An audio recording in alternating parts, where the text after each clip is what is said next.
بسم اللہ الرحمن الرحیم. السلام علیکم جی. زاہد محمود ایک بار پھر آپ کے لیے اپنے ویلاگس کے سلسلے کا یہ 3rd ایپیسوڈ لے کے ہم حاضر ہیں. طاہر صاحب ہمارے ساتھ ہیں. طاہر صاحب بہت بہت شکریہ ایک بار پھر.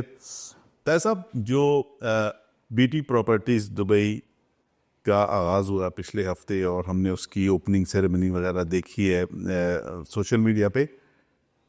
یہاں کے جو ڈیلر حضرات ہیں, جو کمیونٹی ایک بہت بڑی کمیونٹی ہے جس کا آپ کہہ سکتے ہیں کہ بحریہ کی جو جتنی بھی پرفارمنس ہے اس میں ان کا بہت بڑا ایک رول ہے جی. اس کو بیچنے میں, پھر اس کو پروموٹ کرنے میں. ان لوگوں میں سارے لوگ تو برے نہیں ہو سکتے, کچھ اچھے بھی ہیں جنہوں نے بڑا فیئر پلے کیا ہے, مگر وہ لوگ اب جو ہیں وہ اس سلسلے میں جب عوام انگلیاں اٹھاتی ہے تو وہ پریشان ہیں جنہوں نے اچھا پلے کیا ہے. جو ان کی اپنی بھی کچھ ایسوسیشنز ہیں ڈیلرز کی, جو ہم دیکھ رہے ہیں کہ جتنے لوگ جو ہے لوگوں کو لوٹ چکے ہیں, اپنے ڈیولپر جو ہیں بڑے بڑے, اور جو لوگوں نے بالکل فیئر پلے کیا ہے, آپ کیا سمجھتے ہیں کہ وہ آپس میں اب کیسے اس سلسلے کو لے کے چلیں کہ فیئر پلے والے بھی ٹھیک رہیں, ان کے اوپر انگلیاں زیادہ نہ اٹھیں, اور جو لوگ لوٹ کے چلے گئے ہیں اور ان کے ساتھ ہی باہر چلے گئے ان کے ساتھ آپ سمجھتے ہیں کیا ہونا چاہیے؟ بہت شکریہ آزاد صاحب. اچھا, اس میں دیکھیں جو ہمارا ایمان ہے, ہمیں ضمیر تو اصل میں چاہیے ہی نہیں. اگر ہمارے پاس ہمارا ایمان ہو تو ہمیں ضمیر کی ضرورت ہی نہیں ہے. ہمارا ایمان ہی ہمیں بتا دیتا ہے کہ کیا چیزیں غلط ہیں, کیا چیزیں ٹھیک ہیں. لیکن اگر آپ سپوز ایمان لیس آدمی ہیں یا انٹیٹی ہیں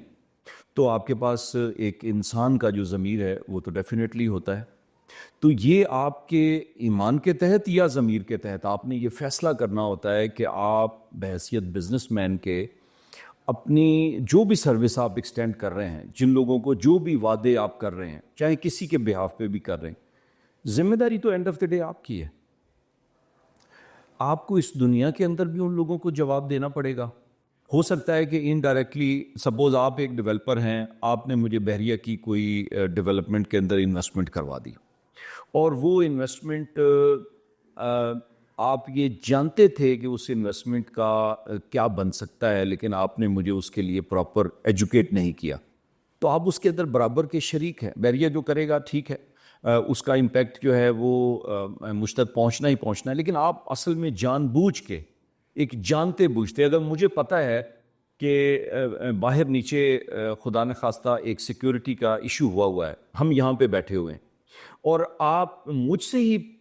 پوچھ رہے ہیں کہ میں اس وقت جو ہے وہ نیچے جانا مناسب ہوگا یا نہیں ہوگا, تو دیکھیں گے میری ذمہ داری ہے کہ میں آپ کو بتاؤں کہ جی نیچے تھوڑا سا سیکیورٹی کا ایک کنسرن ہے, تو آپ جب تک یہ تھوڑا سا معاملہ ٹھیک نہیں ہوتا تو آپ رکیں. اب یہ جو لوگ ہیں, جو ریئل اسٹیٹ کے لوگ ہیں, اس میں ایک بڑی میجورٹی میرے خیال میں وہ لوگ ہیں جو اپنے بیوی بچوں کو پالنے کے لیے ایک فیئر بزنس کرنا چاہتے ہیں,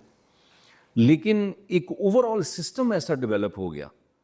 کہ جس کے اندر میں کئی ایسے لوگوں کو جانتا ہوں جو جنرلی ٹھیک کام کرنا چاہتے ہیں, لیکن ان کو لگتا ہے کہ یہ جو سسٹم ہے, اگر اس سسٹم سے ہم اس پہ فائدہ نہیں اٹھائیں گے یا اس میں آپریٹ نہیں کریں گے تو ہم تو بالکل ہی آپریٹ نہیں کر سکتے, آؤٹ ہو جائیں گے. تو ایک وہ چنک ہے جو بڑے اچھے طریقے سے ان کو پتہ ہے کہ ہم ایک 2 نمبر دنیا کے لوگ ہیں, اور ہم لوگوں کے ساتھ زیادتیاں کر رہے ہیں, لوگوں کو غلط جگہ پہ غلط طریقے سے, کیونکہ غلط طریقہ تو ہو گیا نا کہ جب آپ کو میں نے ہی ایک ایز اے سروس ایک نصیحت یا ایڈوائس دینی تھی کہ جی یہ کام کریں یا نہ کریں, لیکن میں نے آپ کو ادروائز کسی جگہ پھنسا دیا, یہ جانتے بوجھتے کہ آپ پھنس جائیں گے. ایک چنک وہ ہے, شاید اس کو اور فردر بھی ہم کر سکتے ہیں, لیکن اگر فی الحال صرف ان دونوں چنکس کو علیحدہ علیحدہ کر کے دیکھیں تو یہ جو لوگ جو کہ بنیادی طور پہ صحیح لوگ ہیں, مکمل صحیح ہوں یا پارشلی صحیح ہوں, لیکن میں ان کو صحیح میں ڈالتا ہوں, اور یہ وہ دوسرا چنک ہے جو کہ جان بوجھ کے صرف پیسہ کمانے کے لیے لوگوں کے ساتھ زیادتی کرتے رہے اور آج بھی اس زیادتی کا حصہ ہیں, اور ان کے اندر سے ایک بڑی میجورٹی ہے جو وہاں پہ بھی پہنچی ہے, کیونکہ یہ وہ لوگ ہیں جو جن کی آپ دیکھیں کہ ان کا لیول یہ ہے, پرسنل لیول پہ وہ ان کا یہ لیول ہے کہ وہ چاپلوسی کے ذریعے یا لوگوں کی کاسالیسی کر کے وہ یہ سمجھتے ہیں کہ ترقی کی جا سکتی ہے؟ آپ کی سالگرہ ہے، آپ بحریہ کے کوئی آفیشل ہیں، اور میں وہاں پہ جا کے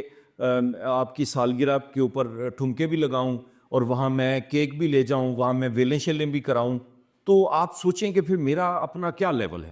اور یہاں بہت ایسے لوگ ہیں جو کہ بڑے اچھے لیول کا کام کر رہے ہیں، لیکن ان کا ضمیر جو ہے وہ اس حد تک مردہ ہے کہ وہ صرف اور صرف چند مرات لینے کے لیے یا ان کی ایک طرح سے آشیرواد لینے کے لیے وہ اس حد تک گر جاتے ہیں کہ وہ کہتے ہیں کہ جی میں نے ہاتھ ملا لیا، میں نے ساتھ فلانے آدمی کے ساتھ کھڑے ہو کے تو میں نے تصویر کھنچوا لی، میں اس کے ساتھ بیٹھ گیا، میں نے چائے پی لی، مجھے اتنی عزت ملی کہ میرے ساتھ اگلے نے کھانا کھا لیا، اچھا جب میں آیا میں ہاتھ ملانا چاہتا تھا تو مجھے گلے لگا لیا۔ تو میرا یہ خیال ہے ان لوگوں کے لیے کہ آپ سوچیں کہ آپ کون ہیں، اپنے بیوی بچوں کو بتائیں کہ ہمارا جب ہم کاروبار کرنے کے لیے جاتے ہیں تو ہماری اوقات یہ ہے کہ ہم 2 نمبر لوگوں کو جانتے بوجھتے سر پہ چڑھاتے ہیں اور اتنا بڑا کر دیتے ہیں کہ وہ ہمارے لوگوں کے لیے فرعون بن جاتے ہیں۔ یہ جو مافیاز ہیں کس طرح سے تشکیل پائی ہیں؟ یہ ان کاسا لیس لوگوں کی وجہ سے تشکیل پائی ہیں، چاہے وہ ریل اسٹیٹ میں ہوں یا ادروائز ہوں، کہ جنہیں لگتا ہے کہ جو طاقتور آدمی ہے اس کی وہ غلط بھی کر رہا ہے تو وہ ٹھیک ہی کر رہا ہے، اور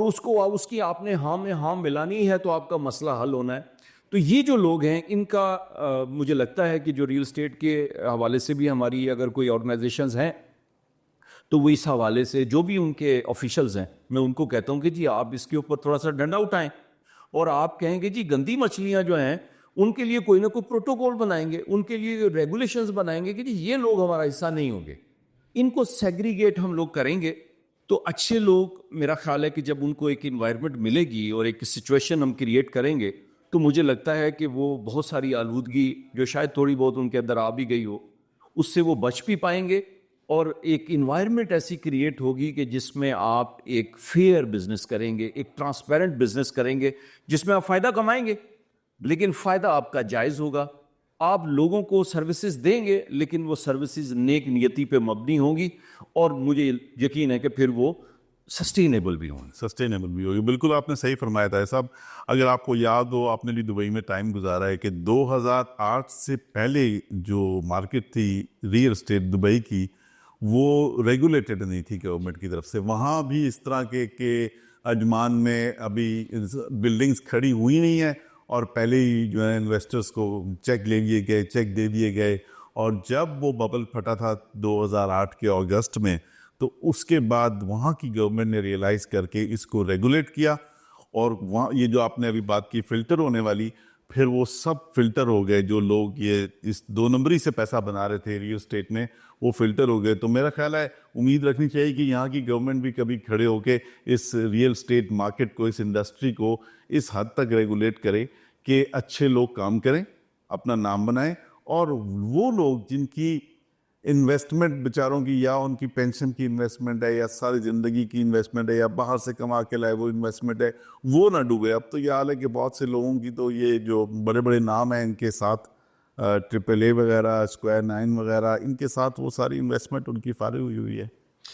یہ کوئی اس میں دو رائے نہیں ہے زید بھائی کہ یہ گورنمنٹ آف پاکستان اور جو متعلقہ ادارے ہیں یہ ان کا کام ہے، اس پہ جو آلریڈی جو لاز موجود ہیں ان لاز کے اندر بہت سارے گیپس ہیں۔ جتنے بھی لاز، جس طرح CDA، RDA اور LDA کے لاز کو تو میں نے خود دیکھا ہے، اس کے اندر اس طرح کے بچگانہ گیپس ہیں کہ آپ سوچتے ہیں کہ اتنے بڑے بڑے ادارے، ان کے آپ جا کے بجٹس دیکھیں گے تو آپ پریشان ہو جائیں گے، اور جو لاز ہیں ان کے یا ریگولیشنز جن کی بنیاد پہ ایک ادارہ چلتا ہے، جب آپ اس کو جا کے دیکھتے ہیں تو یا وہ خالی پنہ ہے یا اس کے اوپر جو چیز لکھی گئی ہے وہ اصل میں صرف کاپی پیسٹ۔ تو اس سلسلے میں ایک انٹرونشن بریس کرنا چاہتی ہے، اس کو ہم پونڈر اوور کر رہے ہیں مسلسل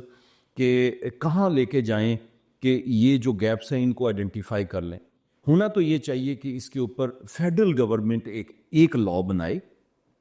اور وہ ایک لا خاص طور پہ پرائیویٹ ہاؤسنگ سوسائٹیز کا جو ایک انتظام ہے یا اس کی جو مینجمنٹ کا طریقہ کار ہے